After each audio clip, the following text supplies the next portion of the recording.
What it do, what it do, what it do, what it do, what it do. Back at you with another one. So today, man, I gotta talk about this Stephen A rant. Like, he went off on Brian. Like,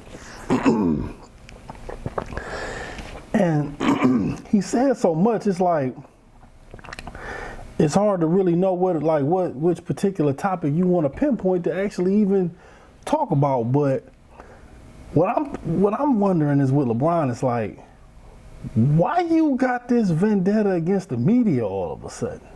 You know what I'm saying? Like, he just been falling out with media people left and right. And I don't know why he going at Stephen A, you know what I'm saying, so hard lately, but he better relax, because it's like, the media's always been your biggest ally. So for you to be so anti-media all of a sudden, it's like weird.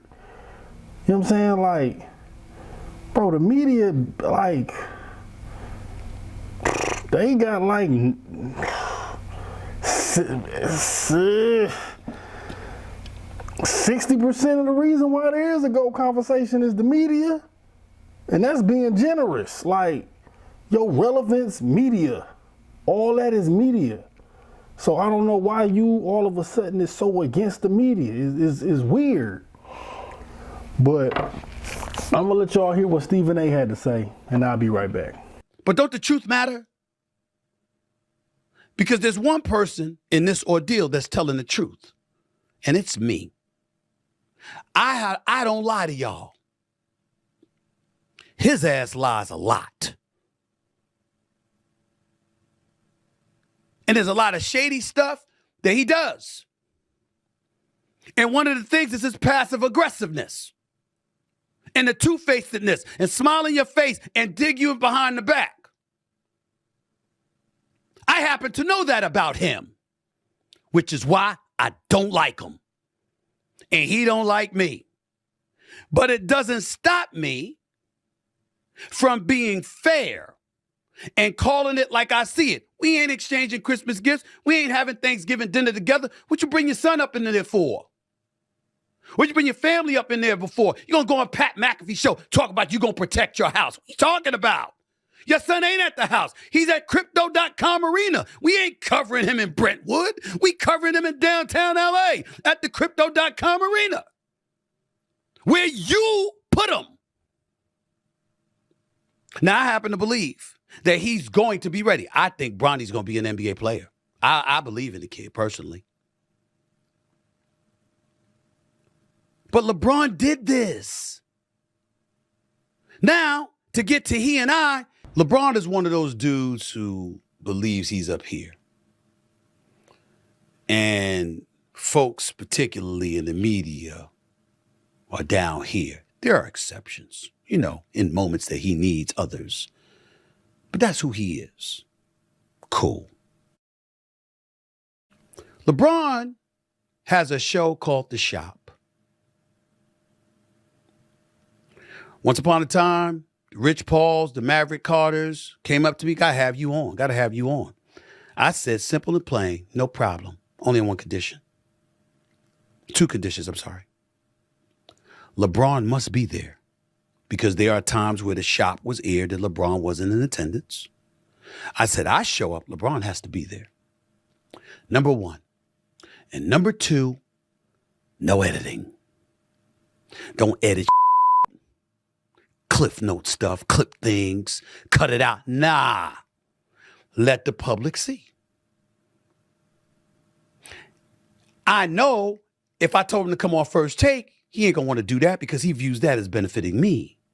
I know that if I wanted him to come on this podcast, he viewed that as benefiting me.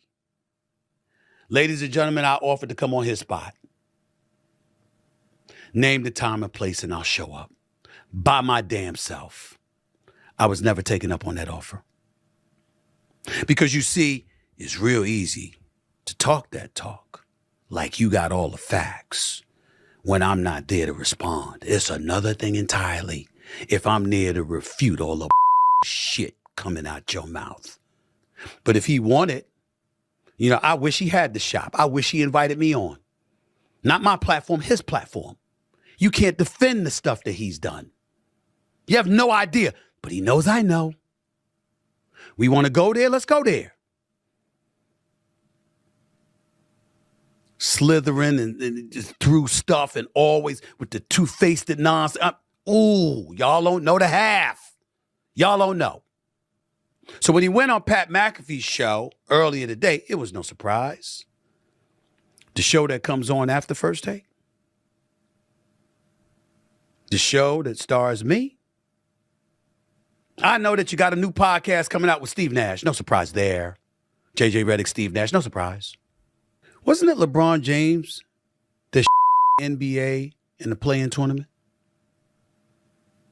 Wasn't it LeBron James that showed up and notified the NBA at the last minute that he wasn't going to be participating in NBA All-Star Weekend? I don't know whether it was because he didn't like its new format or not. Wasn't it LeBron James who was reportedly sitting in the locker room with players and Dr. J and Larry Bird talked to the players about playing hard and giving the fans what they want to see and how important All-Star Weekend was? And the NBA thought that the players really had bought in until LeBron James gave the players a side eye, and then all of a sudden they went out and allowed almost 400 points to be scored in the last All-Star game before this one just passed in 2025. Wasn't that LeBron? I told y'all when he took his talents to South Beach, ain't nobody gonna say I had a complaint about that. My complaint was about Kevin Durant going to Golden State after being up 3-1, losing the series to them, and then joining them a month later. But we've been past that. We've been over that. And I wish Kevin Durant nothing but the best. Clownish comments about me and all. But LeBron James, I certainly never had a problem with LeBron James going to Miami. Nothing's more special than South Beach. And that brother had me at South Beach 4 consecutive Junes. I was grateful to LeBron James. I wasn't mad. But when he decided to take his talents to South Beach and did so without showing the decorum and respect of at least giving Dan Gilbert a heads up that was what he was going to do, because he decided to, run an event essentially with Jim Gray sitting down. And he talked about generating over $2.5 million for a worthy cause, fair enough, but it being televised on ESPN and ultimately making his announcement that he was taking his talents to South Beach. Did y'all remember what happened in the aftermath of that? Remember a collective bargaining negotiation that followed where players were stripped of 7% of basketball-related income? I mean, Commissioner Stern and those guys were coming forward anyway, but nevertheless, their angst to do so definitely was heightened after that. All right, so y'all heard that. That's a lot to unpack, but I mean, the first thing was he called Brian a liar, right? Like he a liar. He just be lying. And I mean, historically, he's been known to, bend the truth a little bit, Like them books, he be acting like he reading. He done claimed he predicted some things he ain't actually predict, like Kobe 81 point game. It's been a few things over the years that it's been like, what? But a lot of the times it be like, you gotta reach back to really realize that he was lying. But he didn't definitely, like, if you start doing your research and start plugging it together, you'll be like, yeah, that story didn't add up at all. You know what I'm saying? And then, like, another key, like, I'm just gonna go with, like, the ones that's, like, really, like, his character for real. Like, and then he said he was Two-Face. I mean, did he lie? LeBron is Two-Face. You know what I'm saying? LeBron is the type of person that's like, his ideology is like, keeping it real is what's in my benefit, regardless of how many relationships I gotta sever along the way. How many people I gotta stab in the back along the way. He that type of person. You know what I'm saying? Like, and one of the most low-down things he did, or should I say didn't do, in my personal opinion, is when he didn't show up to D Wade's Hall of Fame speech, right? Like that was low down. I'm sorry, bro. Like that's supposed to be like your right hand, your homeboy. What was it? Banana boat brother, blah blah blah. Really, what it was, Dwayne Wade was the gatekeeper to the championships for LeBron in that particular moment, because it was either you got to beat him or you got to join him. And he didn't want to have to beat him, so he had to join him. Because why? He closed your biggest weakness, the closer. You know what I'm saying? So, yeah, he definitely two-faced, like definitely. Like he throw, and I think a lot of that, the two-face kind of tie into the passive aggressiveness. You know what I'm saying? Like I feel like those two characteristics kind of intertwine a little bit. You know what I'm saying? Because that's another thing he called him on, being passive aggressive. You know what I'm saying? Now he got tweets for days with him being passive aggressive. I mean, there's been multiple occasions that he was passive aggressive. You know what I'm saying? Like he told Kevin Love to fit in, not fit out. But in reality, if you want the team to be most successful, everybody need to have some form of fitting in and fitting out. You know what I'm saying? Like you gotta sacrifice for the team. That's what a team is. Everybody's supposed to do it. Not just the top, not just the bottom, not just the first man, not just the 12th man. Everybody on the roster is supposed to have some type of sacrifice for the betterment of the team. You know what I'm saying? Now I could probably, he did so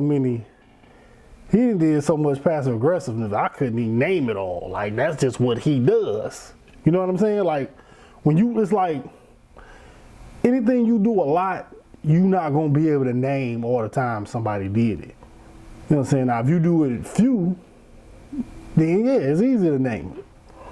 You know what I'm saying? So yeah, man, but Stephen A let the gloves off with this one. Like I don't think this gonna age well for LeBron, because like I personally feel like it's always gonna be, no matter how clean your image appears to be from the outside, you done did something. You human. You know what I'm saying? And it's like once you lose that, oh, we rock with you, so we gonna keep this on the hush. But once you start making enemies out of the people that was either your friends, your allies, or was neutral, oh yeah, anything now gonna come out. Like they gonna be in double Dutch mode to let anything out that they probably would have kept under wraps. You know what I'm saying? So this is gonna be interesting how this whole LeBron, Stephen A, and the media I'm trying to see, because I got my theory, right? This is my theory. I'm laying it out. I'm gonna say it, put it in the atmosphere. Jordan had Last Dance. LeBron gonna have a conspiracy tell-all. That's my guesstimate. We gonna see if it happened. It might be 2040 before it happened, but it's gonna be all the stuff that people put under the rug gonna come out. And how he acting with this media, it might be sooner rather than later. So that's all I gotta say about that one. Like, comment, subscribe. See y'all on the next one. Peace.